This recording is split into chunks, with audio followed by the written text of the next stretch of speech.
regular Insight viewers recognize her right away as a valuable resource in planning and sustaining your retirement. She's Heather Foster, investment advisor and fiduciary. Today we want to talk about the Secure Act. It was passed, and then President Trump signed it, what, December 20th? Yes. So tell me what that means to us. So the people that affect are going to be people mostly in retirement again, or people who inherit IRAs. So let's talk about this. You hear me talk about all the time required minimum distributions, right? I talk about it. Make sure you get it out by the end of the year, yada yada.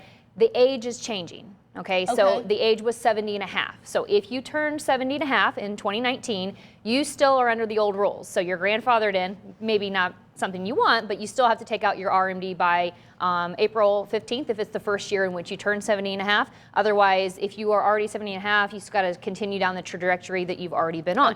However, if you turn 70 and a half after 2019, so in 2020, you don't have to take an RMD now until you're 72 years of age. So the RMD age in general changed. It's been moved to 72. However, the people that are already 70 and a half, you stay under the old rules. So new rules, new playing cards. So the one thing that I like about this change, one, it always made people a little bit confused to go, when do I turn 70 and a half? When do I need to actually take it? It's not a normal number. It's not an, yeah. So the age of 72, that's fine by me. What I was definitely hoping to see was that they did not change the age in which you can do qualified charitable distributions. That's where you're giving money out of your IRA accounts to a non-for-profit, and you can get that money out tax-free. They left that at the age of 70 and a half. So that's nice. You can actually start still taking money out of your IRA accounts tax-free to a non-for-profit at the age of 70 and a half, but not actually be forced to take your requirement of distribution now until the age of 72. That's the big change on that one.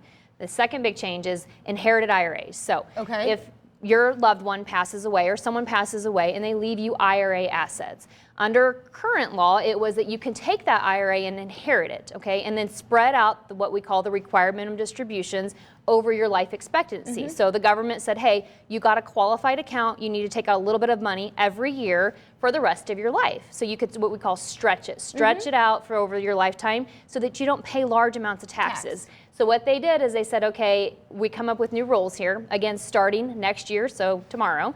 If you inherit an IRA account, you have to get it distributed out within 10 years. There is no required minimum distribution due on it. So you don't have to take anything out year 1, year 2, year 3, year 4, year 5. You can decide how much. But by the 10th year, you've got to get it all out. They're estimating this to cause basically billions of dollars of tax revenue. Why? Because all of a sudden we're looking at money that got to be stretched. So maybe they said you only have to take out $4,000 or $5,000 a year over your lifetime. To all of a sudden, maybe you got to take out $100,000 a year.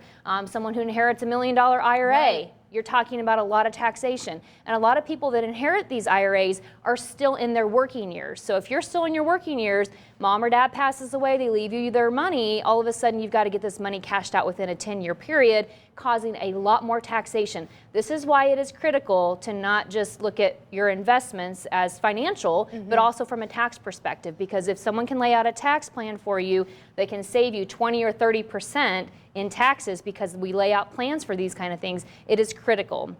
So that was one of the biggest changes that we've seen, was them taking away the stretch IRA opportunity, and now you've got to get those accounts cashed out within a 10-year period. However, the existing ones are also grandfathered in. That was my question. If you had already started that, are you grandfathered in? You're grandfathered in if you already have inherited an IRA. It's for people that inherit them after starting tomorrow, so 2020. That's a big change. The other thing that they added in is you can get a tax benefit if you adopt a child or for birth cost. So they allow you to take some credit back or money out of your IRA accounts tax-free for those situations as well. So some positives, in my opinion, the 72 age for requirement distribution is a good thing, mainly because they left the age of 70 and a half for the qualified charitable distributions.